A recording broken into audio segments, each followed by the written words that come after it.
नमस्कार, आप देख रहे हैं प्रदेश का सबसे भरोसेमंद news channel India news Haryana और मैं हूं आपके साथ आयुष चित्रांश। आज बड़ी बहस में चर्चा हरियाणा में आज पेश किए गए साल 2023 और 24 के बजट को लेकर।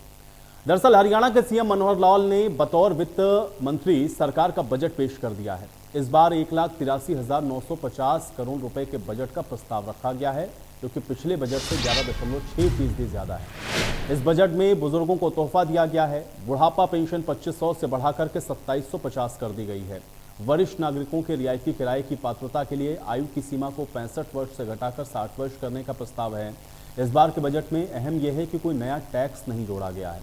परिवहन की व्यवस्था को सुधारने के लिए 1000 नई बसों को जोड़ने की घोषणा की गई है। इसके साथ ही युवाओं को 65,000 नौकरियों के भर्ती का तोहफा भी मनोहर लाल सरकार ने दिया है। अब इन तमाम योजनाओं के और बजट के इजाफे के साथ ही खेत खलियान के लिए भी अनेकों योजनाओं की घोषणा हुई है। तो एक तरफ प्रदेश सरकार बजट की खूब तारीफ कर रही है, तो वहीं विपक्ष इसमें कोई खास दिलचस्पी नहीं दिखा रहा और बजट उसको खास नजर आ नहीं रहा। विपक्ष इस बजट की आलोचना कर रहा है। हरियाणा के पूर्व सीएम और नेता विपक्ष भूपेंद्र हुड्डा ने तो यहां तक कह दिया कि वो इस बजट को 10 में से 0 अंक ही देंगे। अब ऐसे में सवाल यह है कि राज्य की आवाम को इस बार का बजट कितना विकासकारी लग रहा है, ये जनता ही तय करेगी। एक प्रकार से अमृत काल जिसको हम कह रहे हैं कि शुरू हुआ है, तो उसका ये पहला बजट है। बहुत चीजें तो देश के प्रधानमंत्री जी ने अमृत काल के नाते जो एक विजन रखा है, उस विजन के हिसाब से ही हमने भी अपना बजट बनाया है कि आज समाज को किन किन चीजों की आवश्यकता है, हमारा भावी जो चित्र है, हम अपने प्रदेश को, देश को कहाँ ले जाना चाहते हैं, तो उस नाते से शॉर्ट टर्म, लॉन्ग टर्म सब तरह की बातों को ध्यान में रख करके बजट किया है। इस बजट में 25 साल की जो बाद आने वाला जो समय 2047 15 अगस्त, यानी जब अपने देश की आयु, हम अपने आप को देश मान लें तो हमारी आयु 100 साल की हो जाएगी। तो 100 साल देश की आजादी के बाद देश कैसा हो, इसकी नींव अभी से सभी प्रदेश और देश को रख रहा है। उसमें मोटे रूप से हमने जो आज के इस बजट में कहा जा सकता है कि जो जरूरतमंद लोग हैं, चाहे वो गरीब है, फिर चाहे वो किसान है, युवा है, जिन जिन को लगता है कि एक रेगुलर वे में सहायता की भी आवश्यकता है, उसको आगे बढ़ने की आवश्यकता है, पैरों पर खड़े होने की आवश्यकता है, उस सारे हिसाब से हमने बनाया है। 23-24 का हमारा जो बीई है, बजट एस्टिमेट है, जो आज हमने पेश किया है, वो हमने 2,85,000 करोड़ रुपए का किया। 2 लाख नहीं, बजट नहीं, जो डेट 2,85,000, 285 किया है। और ये जीडीपी की जो परसेंटेज है, ये है 25.45। एक समय ऐसा भी था, ये हमारे यहाँ भी 27.69 गई थी, लेकिन अब उसमें कमी आ गई है।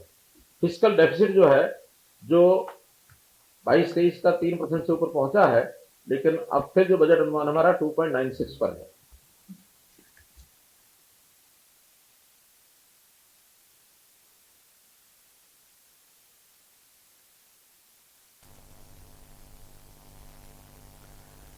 तो वहीं इस बजट को लेकर के नेता प्रतिपक्ष भूपेंद्र हुड्डा की तरफ से क्या कुछ प्रतिक्रिया आई है, आइए आपको सुनवाते हैं। ये बजट जो है, जैसे मैंने कहा, अड़े हैं सूरज बनाने के लिए, लेकिन पसीना छूट गया दीवा बनाने में। कुछ भी नहीं, सिर्फ कर्जे में डुबाने के सिवाय और कोई उपलब्धि नहीं है। आप स्वयं देख सकते हैं, जो टोटल बजट है उसका 36% के 36-37% तो लेंगे कर्जा, और उसमें 31% दे देंगे कर्जे की ब्याज की किश्तें। बचेगा क्या इनके पास? 8,000 करोड़ भी नहीं बचता उनके, मतलब तनख्वाह उनखा के निकाल के। तो विकास के लिए जो है, जिसको आप कहते हैं प्लान्ड बजट 8,000 करोड़ भी नहीं है। जब तक वो नहीं होगा, बेरोजगारी और बढ़ेगी।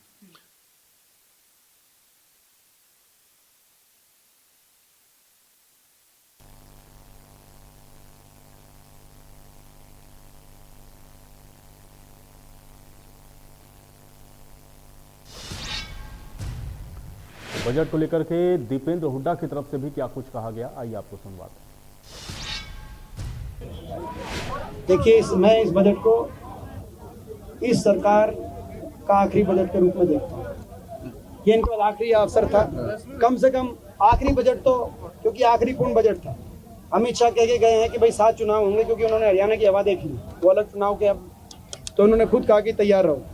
तो ये आखिरी मौका था इनके पास, कुछ तो जो है लोगों के हित की, जो रिकॉर्ड बेरोजगारी है, रिकॉर्ड महंगाई है, आज किसान सड़क पे है, आज कर्मचारी सड़क पे है, ओल्ड पेंशन स्कीम को लेकर कुछ राहत देने का काम ये सरकार करती, लेकिन सरकार ने दिखा दिया कि ये सरकार लोगों के हितों की सरकार नहीं है। लोगों को परेशान करके प्रदेश में सत्ता पे कायम रहना चाहती है। और चलिए आज की बड़ी बहस के सवाल हैं, उस पर नजर डालते हैं, उसके बाद आज की चर्चा में आगे बढ़ेंगे। सवाल आज की बड़ी बहस का पहला ये कि 2023 और 24 का जो बजट है वो कितना मनोहर है। दूसरा सवाल ये है कि बजट के बाद अब कर्ज पर जो राजनीति शुरू हो रही है ये किस तरह से देखी जाए और ये सियासत आखिर क्यों गरमाई हुई है। और विपक्ष जो सवाल उठा रहा है कि पिछली घोषणाएं कितनी पूरी हुई हैं, ये सवाल भी बड़ा महत्वपूर्ण है। चौथा सवाल भी यह है कि टैक्स फ्री बजट से कितनी जनता खुश हो रही है, क्योंकि जनता भी इस बजट को किस नज़रिए से देख रही है ये भी समझना बहुत ज़रूरी है। तो ये कुछ महत्वपूर्ण सवाल हैं और आज इन्हीं सवालों के साथ आज की चर्चा में हम आगे बढ़ेंगे। सभी मेहमान मेरे साथ जुड़े हुए हैं, पहले उनका परिचय आपके साथ करवाते हैं, उसके बाद आज की चर्चा की शुरुआत करते हैं। विधु रावल जी हमारे साथ जुड़े हुए हैं, भारतीय जनता पार्टी के प्रवक्ता हैं। विधु रावल जी बहुत स्वागत है आपका इस चर्चा में। रविंद्र ढूल जी हमारे साथ जुड़ रहे हैं, कांग्रेस पार्टी के प्रवक्ता हैं। रविंद्र ढूल जी आपका भी स्वागत है। विजेंद्र रेड्डू जी हमारे साथ जुड़े हुए हैं, इंडियन नेशनल लोकदल के प्रवक्ता हैं। विजेंद्र रेड्डू जी आपका भी स्वागत। तो दिलीप यशवर्धन जी हमारे साथ जुड़ रहे हैं, वित्तीय विश्लेषक हैं। दिलीप यशवर्धन जी आपका भी इस चर्चा में स्वागत है। दिलीप जी, चर्चा की शुरुआत आपसे करेंगे क्योंकि पॉलिटिकल बातें हम लोग करते रहेंगे। बजट आप किस तरीके से देख रहे हैं, क्योंकि हरियाणा के बजट को भी अगर आपने देखा हो तो एक बात बड़ी मोटे तौर पर कि हमने कोई कर्ज नहीं लगाया, बाकी सबका ध्यान रखते हुए हम ये जो बजट है वो पेश कर रहे हैं। जनता के लिए ये बजट बहुत हितकारी होने वाला है। कैसे देखते हैं इस बजट को, हरियाणा के बजट को? आयुष जी, बजट का अगर एक पक्ष से देखा जाए तो वो हमेशा अच्छा होता है। अगर हम डेवलपमेंट की बात करें या फंड के एलोकेशन की बात करें, फंड एलोकेशन सरकार हमेशा कोशिश करती है कि हर वर्ग को कुछ ना कुछ दिया जाए। इस बार के बजट में भी उन्होंने युवाओं को भी देने की कोशिश करी है, सोशल सिक्योरिटी पर, सोशल वेलफेयर पे पैसा खर्चा करने की बात करी है, रोड ट्रांसपोर्ट को लेकर के, मेडिकल सुविधाओं को लेकर के, एजुकेशन को लेकर के, बिजनेस को लेकर के, स्टार्टअप को लेकर के, गांव में ई लाइब्रेरी खोलने को लेकर के, ईएसआई के लिए नए बेड 100 बेडेड हॉस्पिटल बनाने को लेकर के, ये सारी बातें अच्छी हैं। कैपिटल एसेट क्रिएशन पर जो उन्होंने 57,000 करोड़ का बजट दिया है, ये सारी बातें अच्छी हैं। जो टोटल बजट इन्होंने पास किया है आज वो 1,83,950 करोड़। लेकिन जो वर्क कंसर्न बात होती है वो ये होती है कि सरकार का पैसा आएगा। बजट को साधारण भाषा में कही तो मेरे पास पैसा कितना आएगा और मैं पैसा कितना खर्चा करूंगा। हम लोग हमेशा बात करते हैं पैसा कितना खर्चा करूंगा, कितना करूंगा, कहाँ खर्चा करूंगा। वो पार्ट सरकार का हमेशा लगभग अच्छा ही होता है, वो विपक्ष चाहे जो भी करे। लेकिन मेरा कंसर्न है कि 1,83,950 जो आपने खर्चे का एस्टिमेशन किया है, उसके बदले में जो रिसीट का एस्टिमेशन है वो 1,09,122 करोड़। अब ये जो मोटा मोटा 73 करोड़ का डेफिसिट है, ये डेफिसिट कैसे कवर होगा? आपने कोई नया टैक्स नहीं लगाया, ये बहुत अच्छी बात है, लेकिन जो 73,000 का डेफिसिट है, ये डेफिसिट डेफिनेटली आप जनता से ही तो लेंगे। इस डेफिसिट को पूरा करने के लिए आप या तो कर्जा लेंगे, फाइनेंशियल इंस्टीट्यूशन से कर्जा लेंगे, मार्केट से कर्जा उठाएंगे, और मार्केट से कर्जा उठाएंगे तो डेफिनेटली आप ब्याज भी भरेंगे, और उस ब्याज का जो भरपाई है वो अल्टीमेटली जनता से ही हो। अगर टैक्सेस की बात करें तो सरकार के पास अब पहली बात तो वैट, सेल्स टैक्स, ये इनके डोमेन में रह नहीं गया, तो ये घटाने बढ़ाने का पेट्रोलियम प्रोडक्ट को छोड़ करके इनका डोमेन नहीं। हाउस टैक्स है, वाटर टैक्स है, स्टैंप ड्यूटी है, स्टेट एक्साइज है और वैट पेट्रोलियम प्रोडक्ट, यही 4-5 बड़े सेगमेंट है जो इनके हाथ में है। इस पर इन्होंने नहीं बढ़ाया, अच्छी बात है, लेकिन डायरेक्टली और इनडायरेक्टली ये जो डेफिसिट है, ये डेफिसिट जनता से ही वसूला जाएगा। तो कंसर्न बजट बनाते समय ये होना चाहिए कि पैसा आने पे ज्यादा ध्यान। पैसा आने के लिए क्या हो सकता है कि हमारे यहाँ इंडस्ट्रियल डेवलपमेंट बहुत ज्यादा है, ईज ऑफ डूइंग को बढ़ावा ज्यादा देता है। हम इंफ्रास्ट्रक्चर की जब बात करते हैं तो हम दावा करते हैं कि हमने ये रोड बना दी, ये पुल बना दिया, ये रेल चला दी। ये मोड ऑफ ट्रांसपोर्टेशन तो अच्छी बात होती है, लेकिन पर्पज ऑफ ट्रांसपोर्टेशन भी होना चाहिए कि हमारे यहाँ आदमी आएगा क्यों? क्या हम उसको व्यापार के लिए कहीं हमने फ्री ट्रेड जोन किया, कहीं हमने स्पेशल इकोनॉमिक जोन बनाए। हमारे यहाँ पर जैसे आप गुड़गांव के ऊपर ले लीजिए तो गुड़गांव में आईटी हब है बहुत बड़ा, लेकिन गुड़गांव को छोड़ दीजिए तो ऐसा डेवलपमेंट शायद किसी और डिस्ट्रिक्ट में हरियाणा के नहीं। तो इस तर्ज पर आप अपने यहाँ बड़ी इंडस्ट्रीज को इन्वाइट करिए, कुछ ईज ऑफ डूइंग की बात करिए ताकि आपका टैक्स बेस बढ़े। जब टैक्स बेस बढ़ेगा तो आपका ये गैप भी खत्म होगा और जनता पर बोझ है। ठीक है विधु रावल जी, चूंकि हम लोग लगातार सुबह से इस पर चर्चा कर रहे हैं और लगातार जो कमेंट्स हैं, चूंकि विपक्ष तो इस बात को कहता ही है कि भाई ठीक है, क्योंकि वो संतुष्ट तो होने वाला नहीं, उनको तो उसमें कमियां निकालनी है, लेकिन बहुत सारे इकोनॉमिस्टों के सुबह से भी जो भी जुड़ रहे हैं, सब लोग कुछ कुछ इसके अंदर ऐसी सी बातें बता रहे हैं, जैसे अभी दिलीप जी ने भी बताया। आप लोग कह तो रहे हैं, लेकिन सवाल इसी बात का है ना, जिस बात को नेता प्रतिपक्ष के तौर पर ही भूपेंद्र हुड्डा जब कह रहे हैं कि आप जो ले रहे हैं कर्ज, भाई इसको चुकाएंगे कैसे? कर्ज के ट्रैप में आप सिर्फ जा रहे हैं, कुछ नया कर नहीं रहे हैं। जवाब दीजिए दिलीप विधु रावल जी। आयुष जी आपको नमस्कार और आपके माध्यम से इंडिया न्यूज हरियाणा के सभी दर्शकों को नमस्कार। हमारे जो साथी पैनलिस्ट हैं उनको भी नमस्कार। हरियाणा की जनता को बारंबार बधाई। एक बहुत शानदार बजट, एक दूरदर्शी, प्रगतिशील और भारतीय जनता पार्टी की जो विवेकपूर्ण नीतियां हैं उसके अंतर्गत जो बजट हमने आज देखा है, इस बजट से जन जन जो है गदगद है। और उसका कारण है क्योंकि हरियाणा की भाजपा सरकार किस प्रकार नए हरियाणा को विकास की नई बुलंदियों पर लेकर जा रही है वो हमने देखा है। हम जानते हैं कि किस प्रकार से सभी वर्गों का ध्यान रखा है मनोहर लाल जी ने इस बजट को प्रस्तुत करते हुए। वित्त मंत्री के तौर पर उनका ये चौथा बजट था, अमृतकाल का पहला बजट था। उन्होंने हर विषय को बहुत गंभीरता से लेते हुए हर वर्ग को छुआ है और एक इतना शानदार, एक दमदार बजट जो है हमारे सामने प्रस्तुत किया। सामाजिक सुरक्षा जो है, जो हरियाणा सरकार का एक फोर्टे रहा है, पूरा देश उसका अनुसरण कर रहा है। चर्चा है कि मनोहर लाल जी की सरकार जो है किस प्रकार से सामाजिक सुरक्षा अपने नागरिकों को दे पा रही है। हम पहले ही सबसे अधिक बुढ़ापा पेंशन दिया करते थे, वृद्धावस्था की पेंशन हम सबसे पहले ही, हम 2500 रुपए आपसे पहले दिया करते थे। पूरे हिंदुस्तान में कहीं पर ऐसी नहीं है और उसको भी बढ़ाकर हमने 250 और बढ़ा दिया। अपने आप आयुष्मान भारत, जो दुनिया की सबसे बड़ी जो स्वास्थ्य योजना है, मोदी जी का इस देश को दिया हुआ तोहफा है, जिसमें 5 लाख तक का खर्च सरकार वहन करती है, हमने उससे भी एक स्टेप आगे बढ़ाकर मनोहर लाल जी ने चिरायु योजना जोड़कर किस प्रकार से पहले ही हरियाणा के 15.5 लाख परिवार जो है जो आयुष्मान योजना के तहत कवर होते थे, उनमें लगभग इतने ही 14.5 लाख और जोड़ दिए परिवार, और ये कुल मिलाकर लगभग 30 लाख 29,90,000 परिवार बन गए। यानी कि आज जो है पूरे देश के अंदर जो है, चाहे जितने लोग 1,20,000 के करीब जो सीमा है आयुष्मान भारत की, उससे बढ़ाकर हमने 180 की, तो पूरे देश में जितने अनुपात में लोग जुड़ रहे हैं उससे दुगने कर दिए हमने। किस प्रकार से 1 लाख नए घर जो है हरियाणा की जनता को अगले 1.5 साल में 2 साल में हम दे रहे हैं, बनाकर दे रहे हैं। किस प्रकार से पूरा का पूरा काया पलट कर दिया।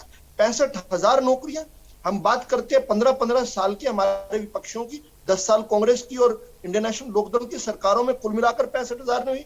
हम केवल एक साल में, अगले 1 साल में 65,000 नौकरियों का किस प्रकार से सरकारी नौकरियों का सृजन कर रहे हैं। क्लास सी और क्लास डी की बात कर रहे हैं। और सबसे खूबसूरत क्या है, बिना कोई कर्ज लिए हरियाणा की आर्थिक जो सेहत है उसको बढ़ावा देते हुए हमने स्किल डेवलपमेंट का भी ध्यान किया। मुझे इको आ रही है, प्लीज इको को फिक्स करवा दीजिए।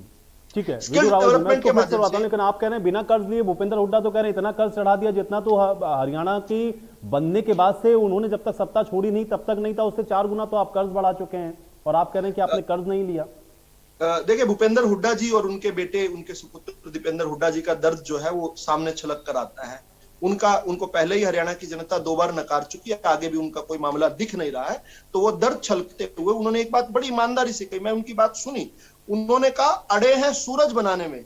अरे साहब, आप तो अड़े थे वाड्रा साहब को जमीन देने पर। हम कम से कम इतनी हमारी नियत की तो वो प्रशंसा कर रहे हैं। आगे जो है सब्जेक्टिव विषय है कि वो क्या समझते हैं। वो कहते हैं ना, everything looks yellow to a jaundice eye, सावन के अंधे को सब जगह हरा हरा ही दिखता है। तो इसलिए भूपेंद्र सिंह हुड्डा को क्या दिखता है ये उनका दृष्टिकोण है। लेकिन एक बात में उन्होंने भी कहा कि अड़े हैं सूरज बनाने में। तो कहीं या तो वो जो कहना चाह रहे थे कुछ और मुंह से निकल गया, सच एक बार निकल ही जाता है जबान में। वो किस प्रकार से हरियाणा को खड्डे की तरफ, अंधकार की तरफ लेकर जा रहे थे, हम सूर्य की तरफ जो है, सूर्य की किरणों की तरफ लेकर जा रहे हैं। और वही नए हरियाणा की जब मैं बात करता हूं जो नई बुलंदियों की तरफ हम छू रहे हैं, वो कब कर पा रहे हैं? जब हरियाणा के प्रत्येक वर्ग का चिंता करते हुए, गरीब कल्याण के लिए काम करते हुए, अंत्योदय योजना, पंक्ति में खड़े ठीक है, अंतिम व्यक्ति इन का उदय योजनाओं होगा पर तो हम पूरे लोग समाज चर्चा को करते रहेंगे विदुर रावल जी। बहुत सारी बारीकियां हैं इस बजट के अंदर, लेकिन जो मोटा सवाल है तो ये कि आपने जो इतना सारा कर्ज दिया उसको चुकाने का प्रोसेस क्या है। दूसरा ये है राजकोषीय घाटा, जिसका भी जिक्र कर रहे थे दिलीप यशवर्धन जी भी, इसको कैसे आप लोग मैनेज करेंगे? भाई एक इकोनॉमिस्ट होने के नाते भी अगर आप प्रदेश को कह रहे हैं कि बहुत बेहतर स्थिति में है या बेहतर स्थिति में ले जा रहे हैं, इससे कैसे निकालेंगे बाहर? या अल्टीमेटली तो जनता से ही आना है फिर। ये बिल्कुल पॉइंटेड सवाल है। ये जो कर्ज की जो हु हल्ला है, ये बेईमानी का हल्ला है। क्यों है? क्योंकि हमें जो परमिटेड लिमिट्स हैं उसके विद इन हमें 33% जीएसडीपी का डेप्थ रेशियो की हमें परमिशन है आरबीआई की तरफ से। हम 25% तक ले रहे हैं। हमारे पड़ोसी प्रदेश जो है 40% तक ले रहे हैं। राजस्थान में कांग्रेस की सरकार है, 40% से ऊपर है। पंजाब में कांग्रेस छोड़कर गई है, वहां 54% छोड़कर गई है। मतलब आसपास के प्रदेशों से एक बार तुलना करेंगे तो ध्यान में आएगा। दूसरा, जो हमारा फिजिकल डेफिसिट है, जो हमें 5% तक भी जो है बहुत सारे प्रदेश, सभी प्रदेशों को छूट दी गई, उसका हमने पहले से 3.5% से घटाकर 2.96% कर दिया। और ये कब? जब हम बजट का साइज निरंतर इंक्रीज कर रहे हैं। 11.6% हमने बजट का साइज इंक्रीज किया है। किस प्रकार भूपेंद्र सिंह हुड्डा जो है अपने समय 30 हजार का बजट, 30 हजार करोड़ का बजट जो है दिया करते थे, आज उससे जो है 7-8 गुना बजट का साइज बढ़ गया। और फिर कर्जे की बात करते हैं, इनका तो कर्जे में भी बहुत बुरा रिकॉर्ड था। जो पेमेंट थी, जो कर्ज की पेमेंट थी, जो रीपेमेंट थी, उसमें एक बार आंकड़े आपस में तुलना कर लें, कहीं पर खड़े ही नहीं होते साहब। इसलिए मैं कहता हूं हरियाणा के जनमानस के सामान्य ज्ञान को, सामान्य समझ को ये कम आंककर जो कांग्रेस और हमारे विपक्षी दल चलते हैं, ये सबसे बड़ा नुकसान अपना खुद का कर रहे हैं। क्योंकि हरियाणा का जनमानस जो है प्रबुद्ध हो गया है साहब। आपके क्रियाकलापों को जानता है और मनोहर सरकार की मनोहर योजनाओं की मनोहर सौगातों को स्वीकार करता है। जनता मनोहर सरकार को स्नेह, प्रेम और आशीर्वाद इसलिए दे बिल्कुल रही है। ठीक है। और हम लोग देखें भाई जनता इसका रिएक्ट कैसा करेगी, इसके लिए तो हम लोग इंतजार कर ही रहे ना। ढोल साहब कैसे देख रहे हैं? क्योंकि आप तो कह रहे हैं, भूपेंद्र हुड्डा को भी सुना, उन्होंने कहा कि 0 से तो कम होता नहीं है, नहीं तो मैं उससे भी कम इस बजट को नंबर देता। लेकिन सवाल ये कि जब आप कर्ज का मामला उठाते हैं तो सरकार बार बार ये कहती है कि भाई जितनी लिमिट है उससे तो हम कम पर ही हैं, फिर इसको लेकर कितना हो हंगामा आप लोग क्यों कर रहे हैं? ढोल साहब देखिए, बहुत सारी चीजें हैं इसके अंदर, केवल कर्ज एक एकलौती इशू नहीं है जिस इशू के ऊपर हमको बात करनी चाहिए। जब हम बजट की बात करते हैं तो बजट के आंकड़ों की बात करते हैं तो सरकार आंकड़ों की बाजीगरी में लग जाती है, और हम उन आंकड़ों को यदि खोज करके निकालने का काम करते हैं तो हमको पता लगता है कि उसके अंदर कुछ है ही नहीं।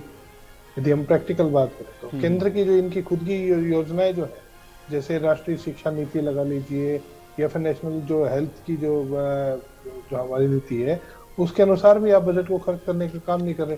आप बताइए कि अगर राष्ट्रीय शिक्षा नीति जो है इनकी, जो नरेंद्र मोदी जी लेकर के आए, उस राष्ट्रीय शिक्षा नीति के हिसाब से जो है कम से कम जीडीपी का 6% खर्च जो है शिक्षा के ऊपर होना चाहिए। आप शिक्षा के ऊपर जीडीपी का केवल 2% खर्च कर रहे हैं। इसी प्रकार से जो है इनकी हमारी राष्ट्रीय स्वास्थ्य नीति है 2017 के अंदर जो सरकार लेकर के आई, केंद्र सरकार लेकर के आई, वो सिफारिश करती है कि हेल्थ के ऊपर कम से कम 8% खर्चा होना चाहिए। ये वर्तमान भाजपा की सरकार उसके ऊपर खर्चा करती है केवल 5.2%। ऐसे ही आप 64 हजार करोड़ का इस साल जो है कर्ज लेने जा रहे हैं, और 56 हजार करोड़ तो उसके अंदर से रीपेमेंट के निकल रहे हैं। जो कर्ज की रीपेमेंट है और कर्ज लेने का जो है रेशो, उसको आप समझने का प्रयास करें तो 64 हजार करोड़ लेंगे और 56 हजार करोड़ देने में लगा देंगे। उसमें से भी बहुत बड़ा पार्ट जो है इंटरेस्ट पेमेंट के ऊपर जा रहा है। तो ऐसे में सरकार कौन से आर्थिक जो सुधारों की बात करते हैं, वो आर्थिक सुधार कहाँ से आ रहे हैं, उसके ऊपर बात करनी चाहिए। अब इन्होंने रेवेन्यू रिसिप्ट के ऊपर बड़ा मजेदार काम किया। अब मैं उसको पढ़ने का प्रयास कर रहा हूँ, बजट एट ए ग्लांस। मुझे अगर मैं गलत हूँ तो मुझे करेक्ट कर दीजिएगा। इन्होंने एक दावा किया कि बजट एस्टिमेट में कि 2023-24 के अंदर जो है हमारा रेवेन्यू रिसिप्ट रहेगा 1,09,122 करोड़ रुपया, जो इनका पहले पेज नंबर 3 के ऊपर जब सबसे टॉप की एंट्री है budget at a glance revenue receipt की। इन्होंने पिछली बार दावा किया था बजट एस्टिमेट में कि भी रेवेन्यू रिसिप्ट के अंदर हम 1,06,424 करोड़ हम लेकर के आएंगे रेवेन्यू रिसिप्ट, क्योंकि कर्ज के अलावा जो है सबसे महत्वपूर्ण जो रोल रहता है कभी भी किसी भी प्रदेश के अंदर, तो वो रेवेन्यू रिसिप्ट का रहता है। उसी को ही आप इस्तेमाल करते हैं कल को डेवलपमेंट में या रीपेमेंट में, किसी भी मद के अंदर। लेकिन जब आप इसके रिवाइज्ड एस्टिमेट को देखेंगे तो रिवाइज्ड एस्टिमेट यानी कि वह एस्टिमेट जो कि बाद में विधानसभा से अप्रूव कराए जाते हैं, रिवाइज्ड एस्टिमेट में केवल 97,000 करोड़ रुपया। मतलब सरकार ने पिछले साल दावा किया था कि भी हम 1,06,000 करोड़ रुपए लेकर के आएंगे रेवेन्यू रिसिप्ट में, एक्चुअल रिसिप्ट आई 97,000 करोड़ की। 9,000 जो रिवाइज्ड एस्टिमेट्स, क्योंकि इस अगली बार एक्चुअल जो आएगा वो डाटा इससे अगले साल आएगा, रिवाइज तो है, रिवाइज से हमेशा एक्चुअल कम होता है। इससे अगले पेज के ऊपर आप आकर के देख सकते हैं कि जब भी इनकी एक्चुअल एक्सपेंडिचर रहेगा वो हमेशा रिवाइज एक्सपेंडिचर से कम रहेगा। तो मैं मान करके चल रहा हूं कि सरकार ने आज दावा कर तो दिया कि भी 1,09,000 करोड़ हम लेकर के आएंगे, लेकिन किसी भी साल का इनका बजट उठा करके देख लीजिए, 4 साल के तो मेरे पास में बजट एट ए ग्लांस बैठे हुए हैं, हर जगह पर हर बार जो है एक्चुअल जो आपकी रिसिप्ट आ रही है वो इनके एस्टिमेट से कम आ रही है, कहीं 5,000 करोड़ कम है, कहीं 10,000 करोड़ है। तो ऐसे में इनका दावा जो है वो दावा यहीं पे आकर के फेल हो जाता है कि आपने जो कैलकुलेशन जो एक आंकड़ों की बाजीगिरी करी है। अब इन्होंने बजट के साइज को बढ़ाने की बात करी, ये इनकी बाजीगिरी नंबर 2 है कि भी मैंने बजट का साइज बढ़ा दिया। अब आप मुझे बताएंगे कि भी मैंने 100 करोड़ रुपया, लेटर सपोज मैं सिर्फ 100 रुपए की बात करता हूं, मैंने 100 रुपया एक मद में एलोकेट किया किसी भी चीज को, उसमें से एक्चुअल जो एक्सपेंडिचर आया है वो 60 से 70 रुपया आ रहा है, 30 रुपया जो है लैप्स हो रहा है बजट का। ऐसे इनके खुद के जो इनका, मैं कुछ नहीं कहूंगा विदुर रावल जी मेरे भाई बार बार जो है मुझे दिखा रहे हैं, तो ये इनका खुद के मेजर एलोकेशन को पेज नंबर 5 के अंदर यदि आप देखने का काम करेंगे, हर बारी जो इनके बजट एस्टिमेट, रिवाइज एस्टिमेट और एक्चुअल एक्सपेंडिचर के अंदर कम से कम 10 से 15% से 20% तक भी बजट हर बारी हर मद में लैप्स हो रहा है। चाहे एजुकेशन के अंदर पिछले साल तो 1,500 करोड़ रुपए तो एजुकेशन के अंदर लैप्स हो गया, इन्होंने एलोकेट तो किया, लैप्स हो गया। तो एलोकेशन से आप बजट के साइज को बढ़ाने का काम कर तो रहे हैं, लेकिन वो एक्चुअल एक्सपेंडिचर में कितना आ रहा है। तो ये जो बाजीगरी जो चल रही है उस बाजीगरी से हमें बड़ी गंभीर आपत्ति है। और आपने ये कहा कि भी पर कैपिटा इनकम के अंदर जो है हरियाणा जो है 2,97,000 रुपया एक साल की प्रति व्यक्ति आय इनकी एक्सपेक्टेशन है। एनएसएसओ नेशनल जो सैंपल सर्वे जो है, एनएसएसओ के अकॉर्डिंग किसान की एक साल की जो आय का जो डाटा आ रहा है पिछले साल का, मैं आपको वही कोट कर देता हूँ। इनका जो डाटा आ रहा है एनएसएसओ के हिसाब से, एक किसान परिवार की कुल आय जो है 22,841 रुपया है एक साल की, एक महीने की, सॉरी, यानी कि एक साल की 2,75,000 रुपया जो है एनएसएसओ सर्वे जो है, बाकायदा केंद्र का जो सर्वे, नेशनल सैंपल सर्वे ऑर्गेनाइजेशन केंद्र सरकार की एजेंसी। जब आप ये कह तो रहे हैं कि भी मैंने जो है प्रति व्यक्ति आय हमने जो है 2,96,000 रुपया कर दी, यानी कि एक परिवार की एवरेज आय एक साल की 14 लाख रुपए, एक किसान की एवरेज आय एक साल की परिवार की 2,75,000 रुपए। इतनी बड़ी डिस्पैरिटी आई तो आई कहां से? या तो विदुर रावल जी कह दे कि केंद्र की एजेंसी एनएसएसओ जो है गलत डेटा प्रस्तुत कर रही है, या ये बता दे कि भी ये सही कह रहे हैं। ये केवल आंकड़ों की बाजीगिरी के अलावा कुछ नहीं है, तभी हमने 0 नंबर दी। बिल्कुल। रेडू साहब कैसे देख रहे बजट? आयुष जी देखिए, बजट हर वर्ष आता है, सरकार अच्छा बताती है और विपक्ष उसके अंदर की कमियां निकाल करके सरकार को चेताने का काम करता है। अब सरकार ने कितनी भी अपनी बड़ाई करो बजट की करेंगे, बहुत सारे मंत्रियों की हमने वीडियो क्लिप देखी, सभी कह रहे हैं बहुत अच्छा बजट है, और अभी विधु जी भी कह रहे थे कि प्रदेश की काया पलट करने वाला बजट है। अब आपके सामने हमारे शास्त्री जी है, उन्होंने भी बात खोल करके बताने का काम किया, रविंद्र जी ने भी बताने का काम किया और आंकड़ों के साथ बताने का काम किया। इसके बाद भी अभी उन्होंने यही कहना है कि बजट बहुत अच्छा है और प्रदेश की काया पलट जो कर दी गई है। तो मैं ये कहना चाहता हूं कि बजट जो होता है वो बजट एक साल के लिए सरकार की प्लानिंग होती है, क्या क्या काम किया जाए। इन आंकड़ों पर दोबारा से न जा करके मैं तो आयुष जी ये पूछना चाहूंगा, जो 2022-23 के बजट में सरकार ने घोषणा की थी, 2021-22 में घोषणा की, हर साल घोषणा होती है, जो घोषणाएं की जाती हैं क्या वो लागू होती हैं? सबसे बड़ा महत्वपूर्ण मुद्दा ये बनता है। ये जनता को गुमराह करके और जनता को लॉलीपॉप दिखा देते हैं, जनता पिछली बातें भूल जाती है, अगली फिर बता देते हैं। ऐसी बात नहीं है, जनता सब याद रखती है। मैं पूछना चाहूंगा आपके चैनल के माध्यम से, 2022-23 के बजट में इन्होंने 3 जगह महिला हॉस्टल बनाने की बात की थी, फरीदाबाद, गुरुग्राम और पंचकुला में। क्या वो हॉस्टल बने, महिला हॉस्टल? बिहानी, सोनीपत आदि में 3 महिला कॉलेज बनाने की बात की थी, क्या वो बने हैं? इन्होंने बड़ी घोषणा की थी कि गांवों में सीवरेज व्यवस्था को शुरू किया जाएगा, सीवरेज व्यवस्था बनाई जाएगी। कितनों में बनी? काफी सारे नए तालाब बनाने की बात की गई थी, कितने तालाब बनाए गए? और तो और इन्होंने कहा था कि हाई स्पीड रेल परियोजना शुरू की जाएगी। और इसके साथ साथ आयुषी, देखिए कितनी गंभीर बात है, इन्होंने कहा था कि पढ़ने के लिए आने वाली लड़कियों को फ्री ट्रांसपोर्टेशन की सुविधा हरियाणा प्रदेश में लागू की जाएगी। कितने गांव देहात में बसें वो चलनी शुरू हुई हैं सरकार की, वो भी जरा बताने का काम करे। हर जिले में एक मेडिकल कॉलेज बनाया जाएगा, वो कितने बने हैं वो भी बताने का काम करे। और आयुष जी, बड़ी बात इन्होंने पिछले सेशन में ये भी कही थी कि 50,000 युवाओं को रोजगार देने का काम किया जाएगा। और कितने सारे, मैं बताऊं, 20,000 मकान बनाए जाएंगे। इस बार 1 लाख मकान की घोषणा की है, पिछले में 20,000 मकान की वो भी की थी। और इसके अलावा इस बार कह दिया कि 65,000 नौकरियां दी जाएंगी। और घोषणा कर दी 700 पार्क और व्यायामशालाएं बनाई जाएंगी, 1 लाख मकान बनाए जाएंगे, प्रधानमंत्री श्री स्कूल 286 बनाए जाएंगे। मैं आज आपके चैनल के ऊपर इस सरकार को कहना चाहता हूं कि पहले पिछली योजनाओं को, पिछली घोषणाओं को पूरा करिए। आप जनता को मूर्ख बनाने का काम ना करें। आप घोषणा करते हैं, आगे बढ़ जाते हैं, ये कहते हैं कि हमने हर वर्ग को शामिल किया है। अरे भाई, हर वर्ग को तो शामिल करना पड़ेगा, खेल को भी करना पड़ेगा, युवा को भी करना पड़ेगा, महिला को भी, शहरी विकास को भी, ग्रामीण विकास को भी, शिक्षा को भी, क्षेत्र स्वास्थ्य को भी, वो तो शामिल करना पड़ेगा हर वर्ग को।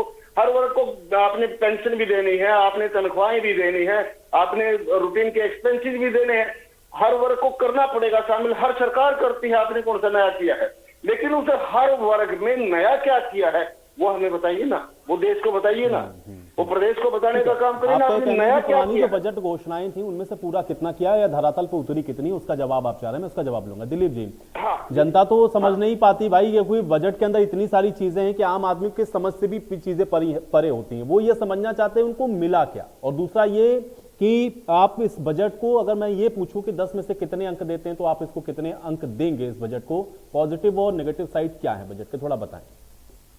मेरे को पूछ रहे हो? देखिए, अगर आप बजट एलोकेशन पार्ट पर कहेंगे तो मैं 10 में से 8 नंबर दे दूंगा, क्योंकि ऑलमोस्ट हर सेगमेंट को कवर करने की कोशिश करी गई है।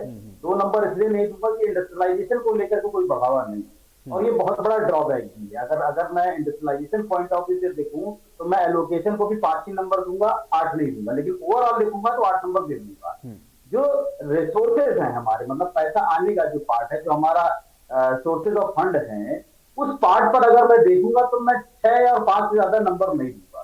क्योंकि देखिए, बड़ा छोटा सा कॉन्सेप्ट होता है। बजट का मतलब होता है कि स्टेट की फाइनेंशियल हेल्थ क्या है, मेरी वित्तीय स्थिति क्या है। और साधारण सी भाषा में अगर कहिए तो मेरे पास अगर पैसा नहीं है या पैसा आने का सोर्स नहीं है और मैं खर्चा करने के सोर्सेज खोल दूं, तो इसको मैं बहुत अकलमंदी का काम नहीं करूंगा। बजट में ऐसा ही कुछ देखने को मिल रहा है कि हमने 1,83,950 करोड़ का लोकेशन कर दिया कि इतना खर्चा करें, लेकिन आने का एस्टिमेशन हमने कर ही रखा है कम है कि 1,09,122 रुपया हमारे पास आएगा और 1,83,950 हम खर्चा करेंगे। तो इसका मतलब मैं कर्जा लूंगा, तो कर्जे का मतलब मेरी फाइनेंशियल हेल्थ अच्छी नहीं है। और जब जनता की किसी टेक्निकल बातों को समझ नहीं पाती है, जनता को महंगाई की मार क्यों पड़ रही है? जनता को महंगाई की मार इसीलिए पड़ रही है कि सरकार के खर्चे ज्यादा हैं और सरकार की प्राप्तियां कम। तो उन प्राप्तियों और खर्चे के गैप को भरने के लिए जनता के ऊपर कभी टैक्सेस का बोझा लगाया जाता है, कभी सेस का बोझा लगाया जाता है, कभी पेट्रोल पर कस्टम बढ़ा करके लगाया जाता है, और करस्पॉन्डिंगली अगर डीजल और पेट्रोल के दाम बढ़ जाते हैं तो करस्पॉन्डिंगली सारी चीजों के दाम बढ़ जाते हैं। लेकिन वो इतना माइन्यूट होता है कि जनता उस चीज को ऑब्जर्व नहीं कर पाती है। और ना ही इतनी ट्रांसपेरेंसी के साथ कभी भी सरकार है, कोई भी सरकार हो, मैं पार्टी की बात नहीं कर रहा हूँ, कोई भी सरकार जनता के सामने इतनी ट्रांसपेरेंसी से चीजों को रखती नहीं कि हम जो फैसिलिटी आपको दे रहे हैं, इस फैसिलिटी के लिए जो पैसा है वो मैं आप ही की जेब से निकाल रहा हूँ। सरकारें कभी नहीं कहती। मैं क्योंकि जनता का प्रवक्ता हूं तो मैं जनता की तरफ से बात कह रहा हूं कि आप जो फैसिलिटी दे रहे हैं वो फैसिलिटी ना तो पार्टी फंड से दे रहे हैं और ना नेता आपकी जेब से दे रहा है। अल्टीमेटली वो पैसा आप मुझसे ही लेंगे। तो बजट बहुत अच्छा तब माना जाए, 10 on 10 तब दिया जाए जब मेरे ऊपर कोई एडिशनल बोझ ना पड़े। और मेरे का मतलब मेरे प्रदेश से शामिल है। मैं मतलब मेरा प्रदेश, अगर प्रदेश सरकार कर्जा लेकर के प्रदेश में डेवलपमेंट कर रही है और उस कर्जे को चुकाने के लिए मेरे पास कोई रेवेन्यू का सोर्स नहीं है, तो मैं डबल माइनस में जा रहा हूं। तो इस नजर से अगर आप बजट को देखेंगे तो बजट बहुत अच्छा नहीं कह सकते हैं, क्योंकि हमने ऑलरेडी घाटा ही एस्टिमेट किया हुआ है। ठीक है, विदुर रावल जी, अब जवाब दीजिए।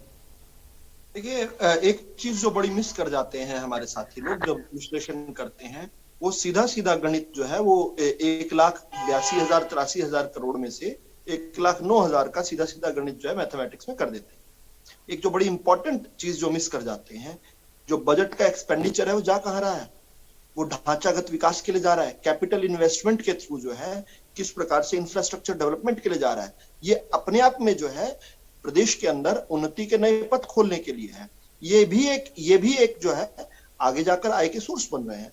किस प्रकार से खड़ा किया जा रहा है। ह्यूमन कैपिटल की बात करें, ह्यूमन कैपिटल एक बहुत अंडररेटेड विषय है, जिस पर भाजपा की सरकार ने, विशेष रूप से हरियाणा की सरकार ने बहुत जबरदस्त काम किया है। हमने ह्यूमन कैपिटल एक बड़े फोर्स के तौर पर उसको प्रस्तुत किया है, बनाया है। पहली जो है विश्वकर्मा स्किल यूनिवर्सिटी है, हरियाणा में बनी थी पलवल में बनी थी। एक और यूनिवर्सिटी हमने पंचकुला में स्टार्टअप कर दी है। इससे ह्यूमन कैपिटल जनरेशन हो रहा है। हम किस प्रकार से लोगों के चेहरे पर तो मुस्कान लेकर आ ही रहे हैं, लेकिन हरियाणा के अंदर भी निवेश को जो है अट्रैक्ट कर रहे हैं। हम प्रयास करते हैं कि उस प्रकार का एटमोस्फेयर है, ठीक है, विपक्षी सब प्रकार के प्रयास कर देते हैं। कुछ आंदोलन होते हैं, उसमें दारू की पेटियां भेजी जाती हैं, फिर उनकी ऑडियो जो है वायरल हो जाती है। किस प्रकार से जानबूझकर हरियाणा को जलाने के लिए और जलाए रखने के लिए किस प्रकार से दारू की पेटियां भी कुछ पार्टियां सप्लाई करती रही, सब सारी जनता जानती है। लेकिन इसमें बेहतर जो है बात क्या है कि एनवायरनमेंट हम दे रहे हैं इन्वेस्टमेंट का, किस प्रकार से पॉजिटिव माइग्रेशन हो रही है। हरियाणा के अंदर पूरे देश का जनमानस जो है बसना चाहता है और बस रहा है। हमारी जो इलेक्ट्रिसिटी कंजम्पशन है किस प्रकार से 27% बढ़ गई दो साल में, 27%। पूरे देश में कहीं पर ऐसा नहीं है। इलेक्ट्रिसिटी कंजम्पशन कब बढ़ रही है? जब लोग उपयोग कर रहे हैं। उपयोग कैसे कर रहे हैं? या तो बाहर से माइग्रेशन जो हो रही है वो तो है ही है, साथ में यहां पर भी हमने जो है अवसर दिए हैं। किस प्रकार से मैं फिर से दोबारा से कौशल रोजगार की तरफ लेकर आऊंगा। कौशल युक्त रोजगार, ऑर्गेनाइज सेक्टर के लोगों को किस प्रकार से प्रशिक्षित किया जाए। आज उसमें हमने एक और नई प्राचीर शुरू की है। 6ठी से लेकर 8वीं तक अनिवार्य कौशल प्रशिक्षण जो है ये बहुत आवश्यक है। ये जाकर जब ये बच्चे बाहर निकलेंगे स्कूल से, तो दिलीप जी महसूस करेंगे कि हरियाणा के बच्चे जो हैं वो जाकर बेहतर इक्विप्ड होंगे रोजगार करने के लिए। और साथ साथ हमने जो 75% की हमारी योजना है कि 75% हरियाणा के युवाओं को लोकल जो है रिजर्वेशन मिले, तो कंपनीज को भी वहां पर मौजूदा ऐसा कैपिटल मिलेगा, लेबर मिलेगी, ऑर्गेनाइज्ड एंड स्किल्ड लेबर मिलेगी। इसके साथ साथ जिस प्रकार से प्रधानमंत्री जी की योजनाएं थी ई लाइब्रेरी की, उसको भी हमने 6 जिलों में, माफी चाहूंगा, 6 जिलों में हम लेकर आए हैं। हम किस प्रकार से वैज्ञानिक खेल प्रशिक्षण का काम जो है, बहुत सुंदर काम है ये, किस प्रकार से खिलाड़ी को चोटिल होकर अपना, बहुत लोग तो कैरियर अपना गवा बैठते थे, हम आगे बढ़ रहे हैं। बात फिर घूम फिर के वहीं आ रही है। हमारे कर्ज के आंकड़े सिर्फ सेटिस्फैक्टरी नहीं है, हमारे कर्ज के आंकड़े अन्य प्रांतों के लिए अनुसरणीय है। और मैं नहीं कह रहा हूं, ये एक के बाद एक केंद्र की रिपोर्ट्स कह रही हैं। आप उन रिपोर्ट्स को देखिए, आप केवल यहां पर एक हवा खड़ा करने का प्रयास कर रहे हैं, जबकि हम ये जानते हैं, अगर सिंपल टर्म्स में बात करें, रविंदर जी बहुत सिंपल टर्म्स की उपयोग कर रहे थे, तो बात करें तो सबसे बड़े उद्योगपति के पास सबसे बड़ा कर्ज होगा। कर्ज को चुकाने के मैकेनिज्म्स हैं। हम कर्ज डिफॉल्ट नहीं कर रहे हैं, हमारी रैंकिंग्स अच्छी आ रही हैं और किस प्रकार से हम जो है टॉप अचीवर रहे हैं। मनोहर लाल जी ने आज के बजट में बताया और उस पर पूरी प्रशंसा भी हो रही है हरियाणा की। हम टॉप अचीवर रहे हैं हमारी इकोनॉमिक से लेकर के। जो आप ये कह रहे हैं कि इतनी घोषणाएं जो आपने की हैं, फिर सवाल उससे जुड़ा हुआ विजेंद्र रेड्डी जी का ये था कि भी वो जा कहां रहा है। भाई आप मुझे बताइए, पिछले बजट में जो घोषणाएं थी उनमें से आपने कितनी इंप्लीमेंट कर दी हैं? घोषणाएं तो बहुत अच्छी होती है बजट में, लेकिन जमीन पर है कहां वो? बड़ा दिलचस्प काम किया विजेंद्र रेड्डी जी ने। उन्होंने जो मैंने कुछ, मेरे समय में मैंने अपनी घोषणाएं बतानी थी, कुछ उन्होंने बता दी। उन्होंने रैपिड रेल की बात की। 2027 तक रैपिड रेल के जो है पहला चरण जो है शुरू हो चुका होगा। ये आज का फिगर नहीं, पहले से उसके लिए बजटरी एलोकेशन शुरू हुई थी। पहला चरण जो है जो पानीपत तक है, दिल्ली से लेकर पानीपत तक, दिल्ली आनंद विहार से नहीं, निजामुद्दीन से लेकर हमारे पानीपत तक है, और जो दूसरा चरण है पानीपत से लेकर करनाल तक, वो 2029 तक का है। लेकिन बहुत अच्छी बात कही कि उस पर किस प्रकार से सर्वे भी पूरा हो गया, अब लैंड एलोकेशन के पूरा हो रहा है काम, और बहुत तेजी से उस काम पर बढ़ रहे हैं, हम बिफोर इन टाइम करेंगे। फिर ये बड़ी दिलचस्प बात कहते हैं, इन्होंने कहा बच्चियों को फ्री ट्रांसपोर्टेशन की बात कही थी, बताओ नई बसें कहां हैं? अरे एग्जिस्टिंग बसेस में फ्री ट्रांसपोर्टेशन कही थी, ऐसा नहीं कहा था कि कोई अलग से, लेकिन अलग से भी बसेस शुरू हुई हैं। आज जैसे हम जानते हैं, आज हमने 200 मिनी बसेस जो हैं सिटी ट्रांसपोर्ट के लिए दी हैं। पिछले साल 50 जो है पिंक बसेस की। अब ये पिंक बसेस नहीं देख पाते हैं, इनका तो इलेक्शन का सिंबल भी जो है ऐनक है, खुद भी ऐनक लगाते हैं, बिना ऐनक के भी पिंक बसेस तो देख सकते हैं, लेकिन इसके बावजूद भी पिंक बसेस नहीं देख पा रहे हैं। कोई बात नहीं, इसके साथ साथ 3 नए मेट्रो लिंक्स जिस प्रकार से एस्टेब्लिश किए जा रहे हैं। अब इन्होंने महिला कॉलेजेस की बात कही, अब मैं इसमें बड़े सम्मान पूर्वक तरीके से कहूंगा, क्योंकि मैं बहुत व्यक्तिगत रूप से सम्मान करता हूं विजेंद्र रेड्डी जी का। वो महिला कॉलेज ये सोनीपत में, भिवानी में पिछले साल बजट के समय उनकी घोषणा हुई थी, इस सेशन में उनकी क्लासेस शुरू हो जाएंगी। जिस दिन विजेंद्र रेड्डी जी का मन करे, मैं उनको अपने साथ ले जाकर या उनकी गाड़ी में बैठकर या वो मेरे साथ आ जाए, मैं उनको वहां क्लासेस में उनको औचक निरीक्षण के लिए ले जाऊंगा। साथ साथ जो है महिला छात्रावास की बात है। आप महिला छात्रावास में हम सब लोग जो है गुरुग्राम जाते हैं, एक बार उसकी जो है वो व्यवस्था को भी हम शुरू होते हुए देख रहे हैं। देखिए, Rome was not built in a day, लेकिन जैसे खुद विजेंद्र जी ने कहा कि this is planning, this is work in progress, काम हो रहा है, काम सही दिशा में हो रहा है और तेज स्पीड से हो रहा है। हरियाणा की जनता तभी तो बार बार मनोहर लाल जी पर विश्वास कर रही है। मनोहर लाल जी की लोकप्रियता जो है आज शिखर पर हरियाणा पे इसलिए पहुंच पाई है क्योंकि यहाँ पर वर्केबल्स हुए हैं, काम हुए हैं, केवल घोषणाएं नहीं हुई, केवल ऐसा नहीं हुआ कहा गया एक बार सरकार ला दियो और मीटर फाड़ कर जोड़ में गिर दियो, फिर लोग आंदोलन करते थे और फिर गोलियां चला देते थे। ये जिस प्रकार अब क्यों लग रहा है आंकड़ों की बात करिए ढोल साहब जी, बताइए। आंकड़ों की बाजीगरी क्यों लग रहा है? कह रहे हैं बहुत सारी चीजें तो ऐसी जो आप लोग स्किप कर देते हैं, बताते नहीं है, और हम तो जो कर्ज ले रहे हैं वो तो हम चुकाने की स्थिति में है, इसलिए हम कोई ऐसा तो है नहीं कि हम उसको दे नहीं रहे हैं। जो पैसा आ रहा है वो भी हम इन्वेस्ट कर ही रहे हैं, इंफ्रास्ट्रक्चर में या हर चीज में लग ही रहा है पैसा। मैंने बहुत सारी मूल चीजों के ऊपर बात की है। मैंने कोई एक ऐसी चीज नहीं है जो बेसिक फंडामेंटल जो हो उनके ऊपर बात ना की हो, ऐसा बिल्कुल भी नहीं है। तो हमको जिस चीज को समझना चाहिए वो ये है कि भाई अब इससे पिछली बार जो यदि आप देखेंगे तो ये हमने ये कह रहे हैं ना कि भाई कर्ज वाली चीज है, सारी चीजें ये बात कर रहे हैं। तो कर्ज के ऊपर यदि हम पिछले सालों के ट्रेंड को देखेंगे तो इस साल का जो ट्रेंड है वो ये है कि पिछले साल इन्होंने 32% जो पैसा लिया था वो कर्ज से लिया था। अब की बार इन्होंने वो कर्ज का लिया हुआ पैसा 36% किया, इससे पहले 30% था। हर साल ये कर्ज को बढ़ा रहे हैं, इनके हर साल इनके रेवेन्यू रिसिप्ट्स कहीं ना कहीं घट रहे हैं। ये सबसे ज्यादा बड़ी वरिंग सिचुएशन और एक वरिंग साइन है जिसके बारे में हम बात करना चाह रहे हैं। आप लगातार कर्ज बढ़ाएंगे और आपकी इनकम को कहीं ना कहीं कम करेंगे तो बट नेचुरल सी बात है कि आपकी जो इकोनॉमिक हेल्थ है उसके ऊपर फर्क पड़ेगा ही पड़ेगा। इस चीज के ऊपर ये बात नहीं करना चाहते हैं तो मैं क्या बताऊंगा इसको, क्योंकि ये तो फैक्चुअल है हमारे सामने। 10 सेकंड का रिमार्क है नहीं कि इसके अंदर एक तो 31.5% और एक 35.5 मतलब 36%, 5% तो घटा कहाँ से? अब बताइए कि इसका मतलब तो जो अन्य इनके आय के साधन है वो कम हुए, इसलिए तो इनको कर्ज ज्यादा लेना पड़ा, और तो कोई कारण नहीं है। ठीक है, या तो आय के साधन को बढ़ाइए और कर्ज को कम करिए, वो तो बिल्कुल ठीक लगती है, आदर्श स्थिति लगती है। लेकिन कर्ज लगातार बढ़ता रहे और आय के साधन घटते रहे, आदर्श स्थिति नहीं है। नहीं, आय के साधन घटने वाला जो आरोप है ये गलत आरोप है। इसलिए गलत आरोप है क्योंकि टैक्स कलेक्शंस भी बढ़ी हैं। केंद्रीय स्तर पर हम जानते हैं कि 66% जो है पिछले एक साल में जो है जो जीएसटी कलेक्शन है वो बढ़ी है। अब उसमें किस प्रकार से 1,01,000 करोड़ के करीब जो है केंद्र की सरकार ने राज्यों को एलोकेट किया है, उसमें एक बड़ा शेयर जो है, एक सब्सटेंशियल शेयर जो है हरियाणा का है। बार बार ये कहना कि आय के स्रोत कम हुए हैं, गलत कह रहे हैं। हमने जिस प्रकार से पारदर्शी व्यवस्था के अंदर आय के सोर्सेज को बढ़ाया है, मुझे ये खेद है रविंद्र जी ये कहने में कि आपकी जब सरकारें हुआ करती थी उसमें चोरी हुआ करती थी। हमने लीकेज पॉइंट खत्म किए हैं। मैं एक उदाहरण दे सकता हूं, अगर आप सिर हिला रहे हैं तो। एग्रो मॉल्स आपने बना लिए, 1100 करोड़ 1167 करोड़ रुपए आपने हरियाणा के एग्रोमॉल्स में लगा दिए।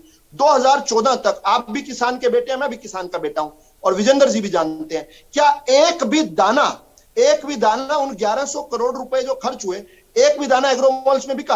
आपने एजुसेट्स मंगवा लिए। एजुसेट्स पर 650 करोड़ रुपए आपने हुड्डा साहब ने मंगवाए थे, खड़े किए थे। वो एजुसेट्स वहीं के वहीं पड़े रह गए।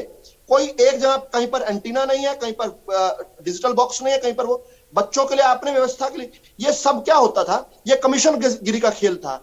आप लोगों को कमीशन देनी थी, कुछ लोगों को ओब्लाइज करना था।